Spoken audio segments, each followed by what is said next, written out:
Hai guys, lagi bersama saya Dr. Jami di Dr. Jami TV. Udah pada gede ya? Udah deh, jangan deket-deket lama-lama. Udah pada gede. Oh, gimana masih di rumah aja kan? Udah hit 100.000 kasus, kita harus lebih waspada. Ya, jangan lupa cuci tangan, pakai masker, jaga jarak. Apalagi? Masa nggak hafal sih? Pasti hafal lah. Kali ini saya akan membicarakan Q&A masalah kesehatan anjing. Nah, waktu itu udah saya lempar pertanyaan di Twitter.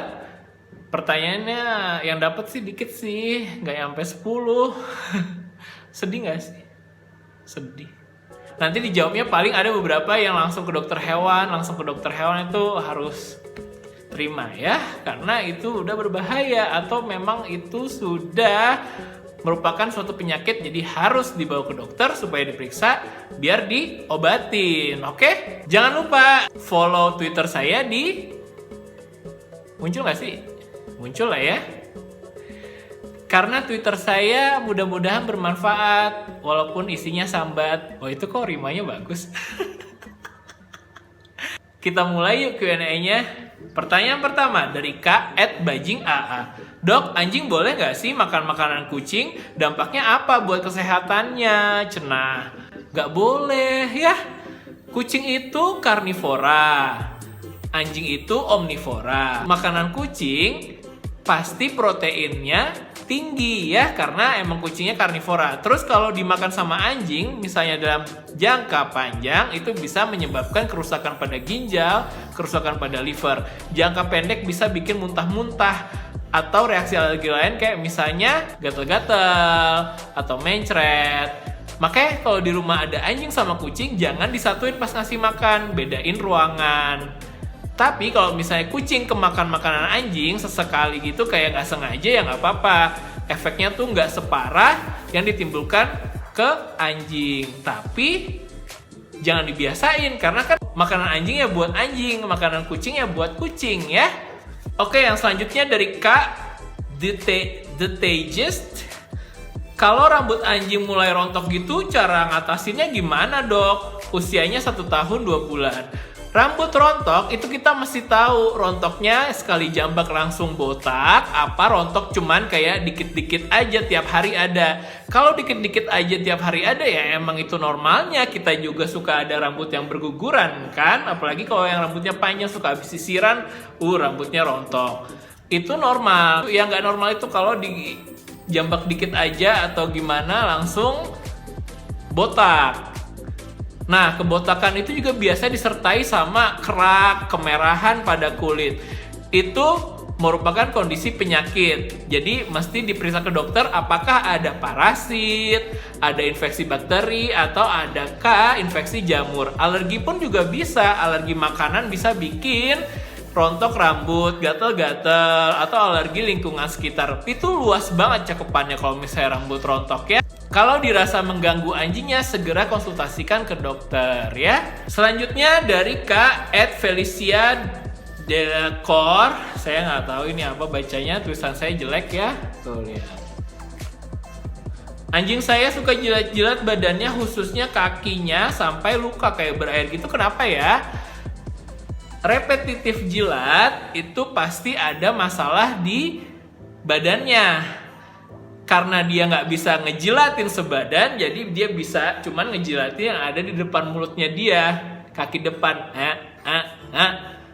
Coba, mungkin bisa ada alergi makanan, alergi lingkungan, atau di kakinya sendiri itu ada jamuran atau luka. Ya, bawa ke dokter. Pertanyaan saya menjawab nggak sih? Bawa ke dokter supaya diperiksa. Soalnya biar diobatin sehingga kebiasaannya itu nggak ada. Karena kan kalau udah luka nyampe nanahan gitu basah, aduh itu ngobatinnya susah ya. Oke, selanjutnya dari @ysomikmeiskal. Saya nggak bisa baca lagi. Titing anjingku umur 5 bulan parah banget. Sampai umur berapa biasanya papi stop titing? Puppy stop teething bisa sampai umur 7 bulanan. Jadi gigi susunya itu bakal tanggal 1/1 sampai umur 7 bulanan. Yang perlu diperhatikan adalah kalau dia double, ya. Misalnya gigi seri bawah itu ada dua barisan. Jadi gigi susunya nggak tanggal, malah ketambah sama gigi permanen yang di belakangnya. Nah, itu mesti dikonsultasikan ke dokter apakah perlu dicabut atau dibiarkan saja. Yang selanjutnya dari Kak Steph Christina, anjing saya anal glandnya sering penuh, diapain ya dok? Dipencet.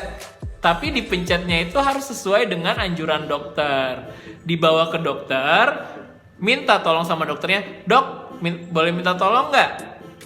Ajarin pencetin anal gland, karena ada anjing yang anal glandnya kepencet sendiri, jadi keluar bareng cairannya sama pup. Tapi ada juga yang mesti dipencetin. Nah, itu kalau yang mesti dipencetin itu harus rutin ya.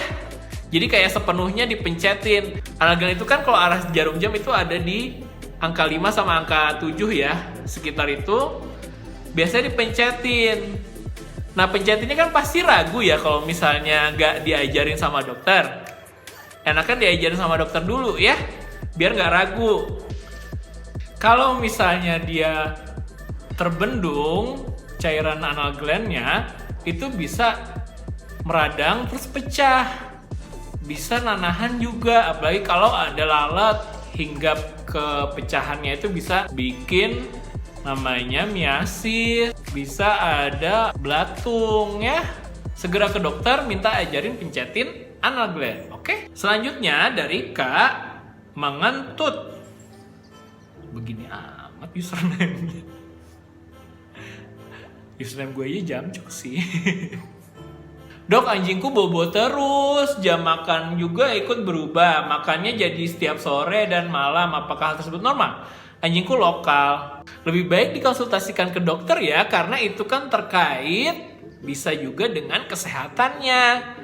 Diperiksa dulu nih sama dokternya, dari lihat, inspeksi, palpasi, dipegang badannya, ada apakah, ada jendolan kah, ada apa, auskultasi pakai stetoskop, didengar jantungnya, didengar perutnya, biar tahu apabila perlu di rongsen, dicek darah, di USG, oke? Karena dengan pertanyaan kayak gini, saya nggak bisa menerka-nerka, karena itu saya rasa sih udah mulai ada pertanda klinis, ya. Kalaupun sudah diperiksa nggak ada apa-apa ya bagus, berarti kan emang sebagai owner care nih, ada apa-apa nggak sih di anjing aku gitu kan? Kayak lebih baik diperiksain ya, segera ya. Selanjutnya dari Kak PXNSTXN. Anjing aku suka jilat-jilat titit sendiri sampai bengkak dan gak pernah hamping, apakah normal? Titit dijilatin sampai bengkak, mana mau hamping, pasti sakit. Coba, itu tititnya bengkak kenapa dibiarin? Dibawa aja ke dokter, itu titit bengkak bisa macam-macam. Infeksi di kulitnya, di preputiumnya ya, selaput penutup tititnya. Bisa juga dia ada sakit pipis. Jadi dia punya titit, pengen pipis nggak bisa ketahan, dia jilat-jilat deh. Makanya sampai bengkak. Ya, kalau kayak gitu jangan dibiarin kelamaan. Nanti makin sakit, hewannya tersiksa, ya. Langsung bawa ke dokter, oke? Yang selanjutnya dari Kak Iskerial. Anjingku suka hamping tiap malam, atau kalau tiap ketemu orang baru, dan dia juga tititnya sering keluar beserta cairannya. Dari tadi titit mulu yang diomongin, apakah itu normal? Umurnya 1,5 tahun. Jadi hamping itu normal kalau dia belum disteril. Karena itu bawaan hormonal, pengen dikeluarin terus tuh spermanya lewat hamping.